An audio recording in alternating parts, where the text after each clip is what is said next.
How Messi and Argentina win the 2022 World Cup.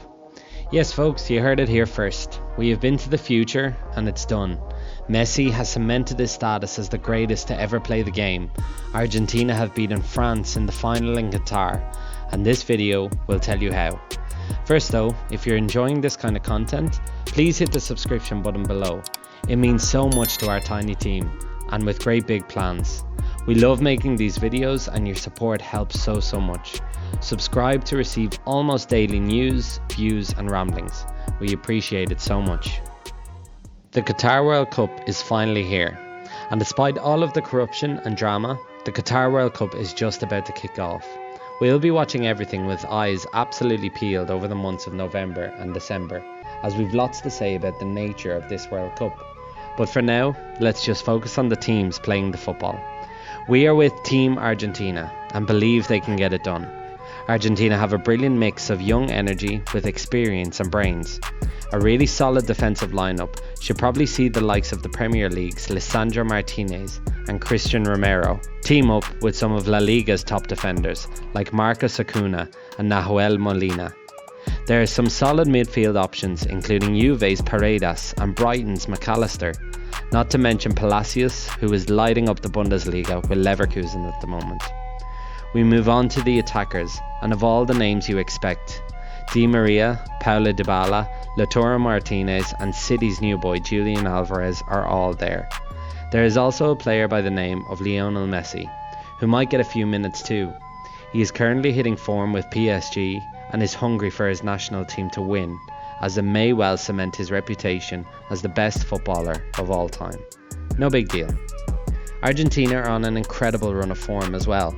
They've won 35 games in a row. They beat Brazil in the Copa America final last summer, and they beat European champions Italy 3-0 in Wembley earlier this year.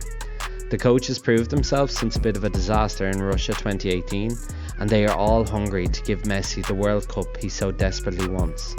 In years before, incredible Argentinian forwards have always fallen out and brought disruption to the squad, but there is harmony in this one.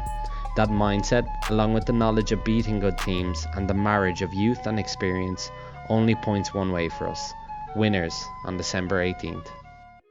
So, let's talk about the competition. Argentina have been drawn on the funny side of the group in my opinion.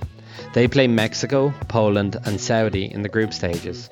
I think these are difficult challenges and excellent to get them playing in top form. I still see them winning the group and playing the runner-up of Group D.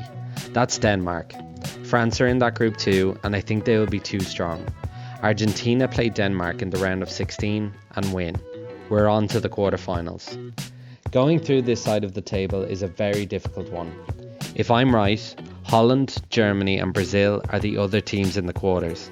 Argentina will draw Holland and an incredibly tight game will be won by Messi magic. He will spring into life around here, eyes on the elusive World Cup trophy. The other quarterfinal is Brazil and Germany. How blessed we will be. I think Brazil will be out for revenge, but they won't do it. Germany still have that mental edge over them from the 7-1 in 2014 and they crash out. Neymar devastated. Germany versus Argentina in the semi-final. A huge game. Repeat of that 2014 final that was won by the smallest of margins. Messi and Argentina do not make the same mistake again. I'm not sure how, but they will themselves into the final. Opposite them, France have beaten Mexico, England and Belgium on their way to the final. Mbappe destroying those around him, attempting to make up for his missed penalty at Europe 2021. It's those two nations for the World Cup and Messi will finally win it. France heartbroken. Mbappe will hand in a transfer request at PSG. Some other World Cup moments. We are thinking that there will really be some incredible games in the quarter and semi-final stage. It's going to be great football to look at around Christmas and winter breaks. The timings will be nice for Europe and the Americas too, as they will have football on at prime time during the day. We have some bad news for our Portuguese fans. I don't think they get out of the group. In fact, I think they will be lucky to even get a draw. The sulking shadow of Ronaldo is hanging over this squad. He won't be played as much as he thinks, and it's going to make him upset. He's not going to be good for the team. Unfortunately, I think they crash out early. Group stage. I think England draw France in the quarterfinals, and that could be that for Mr. Southgate and company. They're not the force they were and possibly need a change of manager. I can't see them doing too well, unfortunately. Our conclusion? Brazil are the favourites for this tournament. They're playing incredible football and have their Brazilian flair back again. I think the winner comes from that side of the groups. However, getting to the final is the hard part here. Germany, Argentina and Holland should all be there too. Argentina are second favourites, and we are just desperate to see Messi win the World Cup and cement his place as the greatest of all time. Thanks a million for watching, and we'll catch you in the next one.